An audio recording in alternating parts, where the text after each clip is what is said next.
혹시 이런 생각해 보신 적 있으신가요? 우리가 배우는 세계사의 중심이 사실은 유럽이나 중국이 아니었다면 어땠을까? 우리가 그저 변방이라고만 여겼던 곳에 역사를 움직여온 진짜 엔진이 숨겨져 있었다면요? 오늘 우리는 바로 그 잊혀진 심장부, 멀게만 느껴졌던 땅, 중앙아시아의 장대한 서사를 따라가 보려고 합니다. 이 이야기를 통해 여러분이 알던 세계사는 아마 완전히 다른 모습으로 보일 겁니다. 자, 이 거대한 이야기 속으로 함께 들어가 보시죠. 자, 그럼 이 질문부터 한번 던져볼게요. 우리가 흔히 배우는 역사는 보통 거대한 제국, 이집트, 로마, 중국 같은 화려한 문명의 발상지에 초점을 맞추잖아요. 그런데 말이죠. 그 모든 문명들을 서로 연결하고 때로는 거대한 파도처럼 휩쓸어 버렸던 그 역동적인 힘의 근원은 사실 저 광활한 초원에 있었습니다. 중앙아시아의 역사를 이해하려면 바로 이 두 세력의 관계를 알아야 합니다.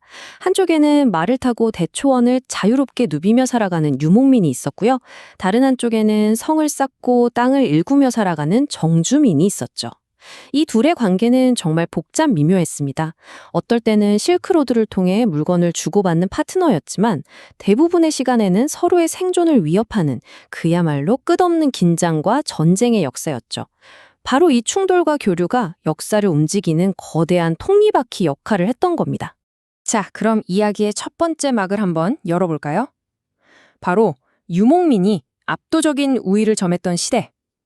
초원의 기마민족들이 수천 년간 세계 최강으로 군림했던 그 시절의 이야기입니다. 한번 보세요.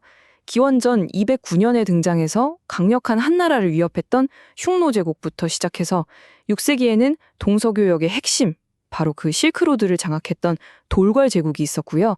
그리고 마침내 13세기 인류 역사상 가장 거대한 대륙 제국을 건설한 칭기즈칸의 몽골 제국까지. 이건 그냥 몇몇 강한 나라가 나타났다 사라진 게 아닙니다. 거의 1500년이 넘는 시간 동안 유라시아 대륙의 역사는 바로 이 거대한 유목 연합체들의 선에 의해 좌우됐다는 거죠. 이건 하나의 거대한 패러다임이었습니다.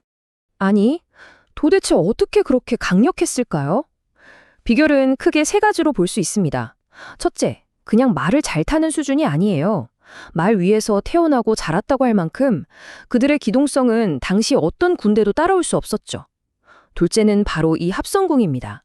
작지만 아주 강력해서 말을 타고 달리면서도 정확하게 적을 맞힐 수 있었던 그야말로 당시의 최첨단 무기였죠.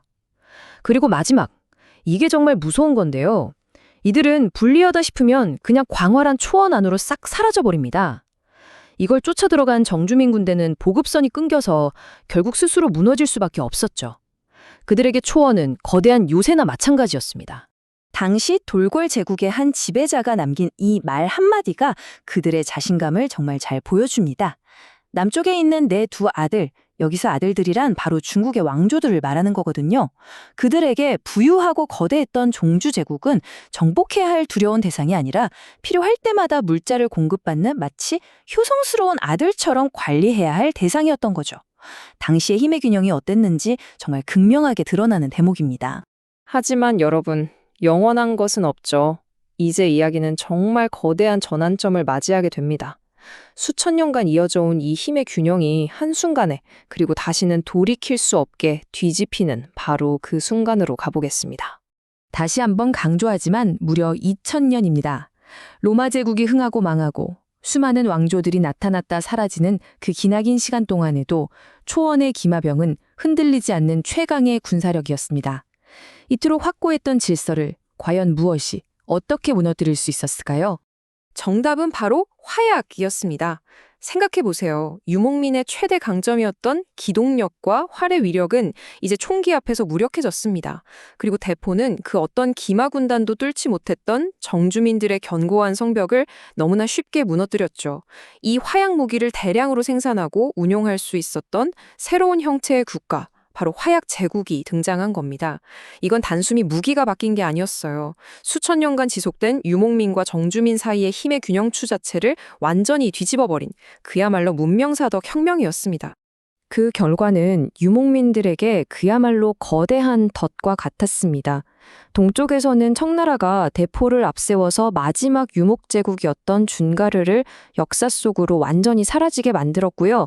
서쪽에서는 제정 러시아가 소총으로 무장한 군대를 앞세워 요새를 차례차례 지으면서 체계적으로 초원을 잠식해 들어왔습니다. 유목민의 가장 큰 무기였던 광활한 후퇴 공간과 기동성이 이제는 의미가 없어진 거죠. 마침내 길고 길었던 기마병의 시대는 그렇게 막을 내렸습니다. 유목민의 시대가 저물고 중앙아시아는 이제 주인이 아니라 외부 제국들의 거대한 각축장으로 변해버립니다. 그리고 이 시기에 겪었던 경험은 오늘날 중앙아시아의 모습에 아주 깊고 또 지워지지 않는 흔적을 남기게 되죠. 19세기가 되면 중앙아시아는 말 그대로 세계 최강 대국들의 거대한 체스판이 됩니다. 우리가 그레이트 게임이라고 부르는 사건이죠. 남쪽으로 계속 팽창하려는 러시아 제국과 제국의 보석이라 불리던 식민지 인도를 지키려는 대영 제국이 이 지역을 두고 치열한 세력 다툼을 벌인 겁니다. 이 과정에서 그들은 현지의 역사나 민족 구성과는 아무 상관없이 자신들의 이익에 따라 지도 위에 줄을 긋고 국경을 만들었어요. 이때 만들어진 인위적인 국경선들이 오늘날까지도 이 지역의 수많은 갈등의 씨앗이 되고 있습니다. 그리고 20세기에 들어서면 이 지역은 소련의 일부가 되면서 또 한 번의 거대한 사회적 실험을 겪게 됩니다.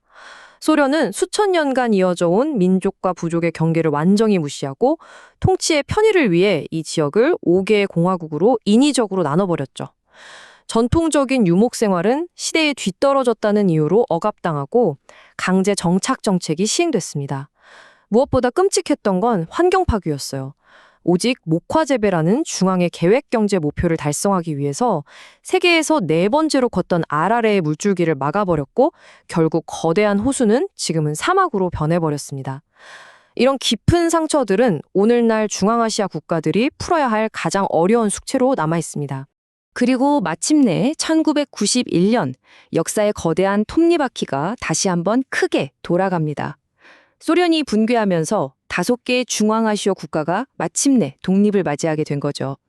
외부 제국의 지배를 받던 그 기나긴 세월을 끝내고 수천 년의 역사를 거쳐 비로소 자신들의 운명을 스스로 결정할 수 있는 새로운 시대가 열린 겁니다.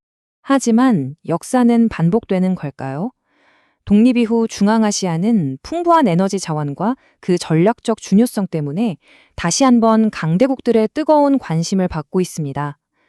중국은 1대1로라는 거대한 프로젝트를 통해 영향력을 확대하고 있고 러시아는 여전히 안보와 에너지를 고리로 이 지역을 놓치려 하려 하죠.